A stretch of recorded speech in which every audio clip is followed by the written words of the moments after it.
பண்ணியிருப்பாங்க அப்படின்னு உங்க கூட்டணி அன்புமணி ராமதாஸ் சொல்றாரு. அன்புமணி அண்ணனுடைய கருத்துங்கன்னா என்ன சொன்னாங்கன்னா, அன்புமணி அண்ணன் வந்து பத்திரிகை நண்பர்கள் ஒரு கருத்து கேட்டீங்க. அதுக்கு அன்புமணி அண்ணன் கருத்து என்ன சொன்னாங்கன்னா, இங்கே பாருங்க, தமிழகத்தை வந்து எப்படி புறக்கணிக்க முடியும்? ஒரு பட்ஜெட்டுங்கிறது ஒரு மாநிலத்துக்கு கொடுக்க முடியுமா? 48 லட்சம் கோடி ரூபாய் பட்ஜெட்டை பிரித்து எல்லா மாநிலத்துக்கு தான் வரப்போகுது. நேற்று கோயம்புத்தூர் பார்த்துருந்தீங்கன்னா மத்திய அமைச்சர் கிஷன் ரெட்டி அவர்கள் வந்து தமிழகத்துக்குன்னே பிரித்து சொல்லிட்டோம். தமிழகத்துக்கு இவ்வளோ வருது, ரயில்வே இவ்வளோ கொடுத்துருக்கோம், இவ்வளோ வந்து நம்ம வந்து எம்எஸ்எம்இ கொடுத்துருக்கோம், தனித்தனியாக பிரித்து சொல்லிட்டோம் தமிழகம் என்பது. அந்த அடிப்படையில் சொன்னாங்க. அதனால் மக்கள், தமிழக மக்கள் அவங்களுக்கு தெரியும், வருகின்ற காலத்தில் இன்னும் பாரதிய ஜனதா கட்சி தேசிய ஜனநாயக கூட்டணிக்கு ஒரு பெரிய வாய்ப்பு கொடுப்பாங்க. வெற்றி பெற செய்து இங்கிருந்து நம்முடைய பாராளுமன்ற உறுப்பினர்கள் அனுப்புவாங்க. உரிமையாக கேட்டு பெற முடியும் என்று தான் அன்புமணி அண்ணனுடைய கருத்து. அதில் உரிமை அப்படிங்கிற வார்த்தையை மறந்துடக்கூடாது. உதாரணத்துக்கு அன்புமணி அண்ணனோ பாட்டாளி மக்கள் கட்சியிலேயோ அல்லது பாரதிய ஜனதா கட்சியினுடைய அண்ணன் கருப்பு முருகானந்தம் அவர்கள் உட்பட எங்களுடைய மூத்த தலைவர்கள்லாம் பார்லிமெண்ட்டுக்கு சென்றிருக்கும் பொழுது உரிமையாக நாங்கள் கேட்போம், அதான் சொன்னாங்க. ஆனால் இன்னைக்கு திமுக வந்து உரிமையாக கேட்கல, திமுக வந்து அரசியலுக்காக கேட்குறாங்க. இதே பாரதிய ஜனதா கட்சி நம்முடைய கூட்டணியாக இருந்தால் உரிமையாக கேட்டு வாங்குவோம், இப்போ உரிமையாக கேட்டு வாங்குறோம். அதனால் நீங்கள் அடுத்த 4 வருடங்கள் பார்ப்பீங்க இந்த ஆட்சியில் எங்கேயும் கூட பிரதமரை பொறுத்தவரை ஒரு எம்பி இருந்தாலும் அதே மரியாதை தான், 39 எம்பி இருந்தாலும் அதே மரியாதை தான். காரணம், ஒரு மக்களுக்காக பணியாற்றுறாங்க. அதனால் அன்புமணியனுடைய கருத்து உரிமையாக நாங்கள் இன்னும் பெற்றிருப்போம் என்று தான் சொன்னாரோ தவிர வேறு எதுவும் அவர் சொன்னது. நிதி ஆயோக் கூட்டத்திலிருந்து வந்து மம்தா பானர்ஜி வந்து மைக் ஆஃப் பண்ணுறதா சொல்லி வெளியில் போயிருந்தாங்க. அதே போல் இப்போ நம்முடைய தமிழக சிஎம் வந்து ஒரு வீடியோ வெளியிட்டிருக்கிறாரு. இது வந்து முற்றிலுமாக தமிழகம் புறக்கணிக்கப்பட்டிருக்குங்க. இந்த நிதி ஆயோக் கூட்டத்தை இவங்க வந்து புறக்கணிச்சது, வீடியோ வெளியிட்டது, மம்தா பானர்ஜி வெளியில் போனதை பற்றி என்ன நினைக்கிறீங்க? ஆனால் நம்முடைய முதலமைச்சர் மாண்புமிகு ஐயா மு க ஸ்டாலின் அவர்கள் 2022 இந்த கூட்டத்துக்கு போகல. இது நம்ம நண்பர்கள் நன்றாக புரிஞ்சுக்கணுங்கன்னா, நித்தி ஆயோக் வர்றதுக்கு முன்னாடி பிளானிங் கமிஷன் இருந்துச்சு, நேஷனல் டெவலப்மெண்ட் கவுன்சில் NDC அப்படிங்கிற ஒரு கூட்டம் நடக்கும். பிரதமர் தலைமை தாங்குவாங்க, எல்லா நிதியமைச்சர்கள் இருப்பாங்க, எல்லா முதலமைச்சர்கள் இருப்பாங்க. NDC மீட்டிங் உங்களுக்கு தெரியும். 2012 நம்முடைய புரட்சித் தலைவி அம்மா ஜெயலலிதா அவர்கள் அந்த கூட்டத்துக்கு போயிட்டு வெளியே வந்தாங்க. கூட்டத்தில் உள்ளே சென்று விட்டு புறக்கணித்து வெளியே வந்தாங்க. அதுவும் நம்ம பார்த்தோம் காங்கிரஸ் ஆட்சியில். அது பிளானிங் கமிஷன் இன்னைக்கு இல்லை. இப்போ நித்தி ஆயோக் வந்த பிறகு இந்த கவர்னிங் கவுன்சில் அப்படிங்கிறாங்க. அதுக்கு வந்து வருடத்திற்கு ஒரு முறை பிரதமரும் எல்லா மாநிலத்தினுடைய முதலமைச்சரும் அமர்ந்து பேசுகிறாங்க.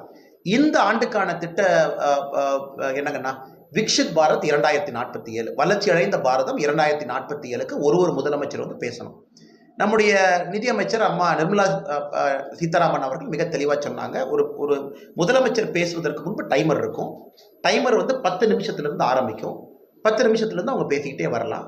சில முதலமைச்சர்கள் 1 நிமிஷம் 2 நிமிஷம் உங்களுக்கு தெரியும், அரசியல்லாம் எடுத்துக்கிட்டு தான் செய்வாங்க. எங்கேயுமே டைமுக்கு அது நடக்கிறது கிடையாது. அதெல்லாம் அங்கே அட்ஜஸ்ட் பண்ணி போய்க்குவாங்க. அது எல்லா இடத்துலையும் நடக்கிறது தான். இன்றைக்கி மம்தா பானர்ஜி அவர்கள் ஒரு முக்கியமான ஒரு மாநிலத்தினுடைய முதலமைச்சராக இருக்கிறாங்க, மூத்த அரசியல் தலைவராக இருக்கிறாங்க. அவர்களும் அதே போல் ஒரு கோட்பாட்டில் டைமர் ஆரம்பிக்குது. ஆனால் 5 நிமிஷத்துக்கு அப்புறம் என் மைக் ஆஃப் பண்ணிட்டாங்க அப்படின்னு அவங்க வைக்கக்கூடிய குற்றச்சாட்டு எப்படி ஏற்றுக்க முடியுங்கன்னா, இப்போ நித்தி ஆயோக்கினுடைய CEO சுப்பிரமணியம் அவர்கள் சாயந்தரம் பேட்டி கொடுத்தாங்க. இந்த மைக் ஆஃப் பண்ணுற ப்ரொவிஷன்லாம் கிடையாதுங்க, மைக்கில் யாரும் ஆஃப் எல்லாம் பண்ண முடியாது, எல்லா மாநில முதலமைச்சர்களையும் சமமாகத்தான் நடத்துகிறோம். 10 நிமிஷம் டைமர் ஆரம்பிக்குது. மம்தா அவர்கள் வந்து பேசினாங்க, பட் வெளியே அவங்க சொல்லியிருக்கக்கூடிய அந்த செய்தி என்பது எங்களை வருத்தமடைய செய்திருக்கிறது அப்படின்னு நித்தி ஆயோக்கினுடைய CEO சொல்லியிருக்கிறாங்க. நிர்மலா சீதாராமன் அவர்களும் கூட சொல்லியிருக்கிறாங்க. கிட்டத்தட்ட 7 நிமிஷம் அவங்க பேசியிருக்கிறாங்க. அவர்கள் வெளியே சென்று மைக் ஆஃப் பண்ணியிருக்கிறாங்க அப்படின்னு சொல்கிறது எங்களுக்கு வருத்தமடைய செய்திருக்கிறதுன்னு. அதனால் பெரிய மாநிலம் வெஸ்ட் பெங்காலை பொறுத்தவரை முன்னேற்றத்திற்காக யோசிக்கணுமோ தவிர அதில் அரசியல் செய்யக்கூடாது என்பது எல்லோருடைய கருத்து. நம்முடைய முதலமைச்சர் எடுத்துக்கலாம். 2022 முதலமைச்சர் அவர்கள் அந்த கூட்டத்தில் பங்கேற்கவில்லை. என்ன காரணம் சொன்னாங்க? என்னுடைய தந்தையார், அதாவது கலைஞர் கருணாநிதி அவர்களுடைய டெத் ஆனிவர்சரி, அந்த இறப்பு நாள் வருது, அதனால் போகலை. இது அவர் சொன்ன காரணம். 2022 2023 ஃபாரின் ட்ரிப் போயிட்டாங்க. 2023 நம்முடைய முதலமைச்சர் அவர்கள் அந்த கூட்டத்தில் பங்கேற்கவில்லை. காரணம், வெளிநாடு சென்றிருந்தேன். இன்னைக்கு உண்மையை சொல்ல வேண்டும் என்றால், முதலமைச்சர் அவர்கள் தமிழ்நாட்டில் இந்த பொறுப்பை ஏற்ற பிறகு இதுவரை கூட்டத்துக்கே போல. என்ன ஆச்சரியம் பாருங்க. 2021 மேக்கில் பொறுப்பில் ஏற்றதிலிருந்து நம்முடைய முதலமைச்சர் அவர்கள் நித்தி ஆயோக் கூட்டத்துக்கு ஏதோ ஒரு காரணத்தை மலுப்பலை சொல்லி இதுவரைக்கும் போல. 21 போல, அதுக்கப்புறம் தான் பதவி ஏற்றாங்க. 22 தந்தையாரனுடைய நினைவு தினம், 23 வெளிநாடு போயிட்டாங்க, 24 தமிழ்நாட்டினுடைய பேரை சொல்லலை அப்படிங்கிறக்காக. இது எப்படி ஏற்றுக்கொள்ள முடியுங்கன்னா, முதலமைச்சர் அவருடைய வேலை என்ன? நித்தி ஆயோக் கூட்டத்தில் போய் பிரதமரை கண்ணை பார்த்து பேசிட்டோம், தமிழ்நாட்டுக்கு இருக்கக்கூடிய பிரச்சனைகளை சொல்லட்டும், தமிழ்நாட்டினுடைய அடுத்த 10 ஆண்டு இலக்கு பற்றி சொல்லட்டும்.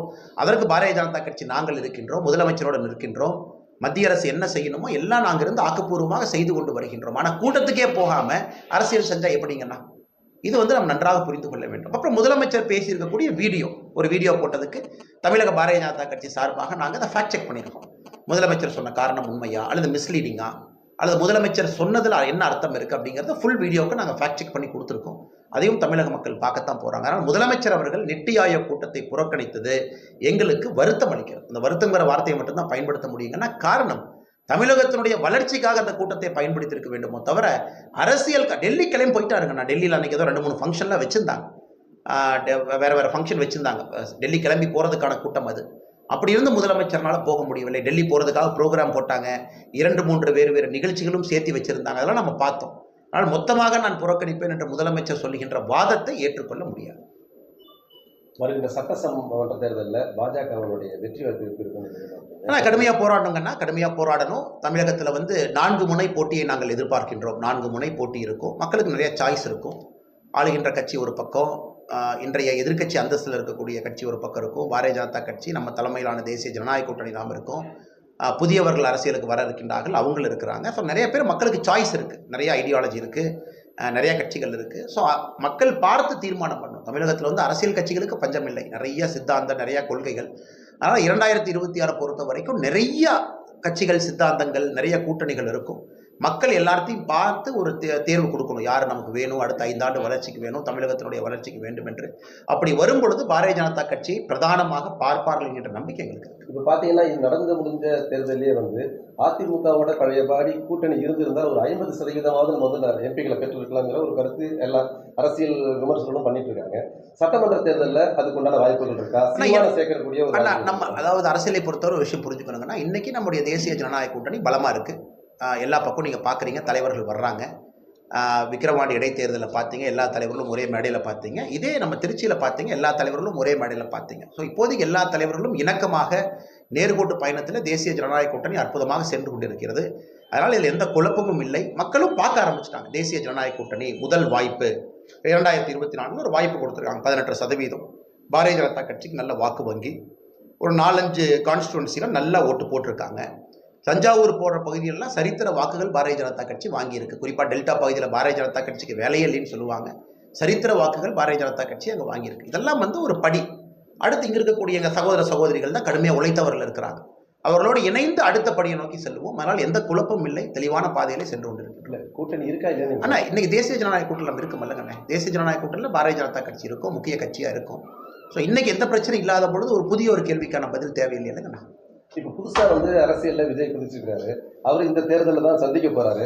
அவரை இணைக்கக்கூடிய வாய்ப்புகள் இருக்குங்களா? நான் ஏற்கனவே சொல்லியிருக்கேங்கன்னா, ஒரு கட்சிக்கு ஒரு சித்தாந்தம் இருக்கும், கொள்கை இருக்குது. இப்போ புதிதாக வருபவர்கள் அவங்க சித்தாந்தத்தையும் கொள்கையும் முதல்ல விளக்கணும். பொதுக்கூட்டம் மூலமாக சொல்லுவாங்க, அவர்கள் மக்களை சந்திக்க ஆரம்பிப்பாங்க. பெரிய பெரிய பொதுக்கூட்டங்கள் வேகலாம், அவங்க பாத யாத்திரை போகலாம், மக்களை நேராக சந்திக்கலாம். அதெல்லாம் நடக்கணும். அதெல்லாம் நடந்தால் தான் என்ன சித்தாந்தம், என்ன கொள்கை, அவங்க தமிழகத்தினுடைய அரசியலை எப்படி பார்க்குறாங்க, அவங்க என்ன வித்தியாசமான திட்டம் வச்சுருக்கிறாங்க, அதெல்லாம் வருவதற்கான காலங்கள் நிறையா இருக்குன்னா பார்ப்போங்கண்ணா.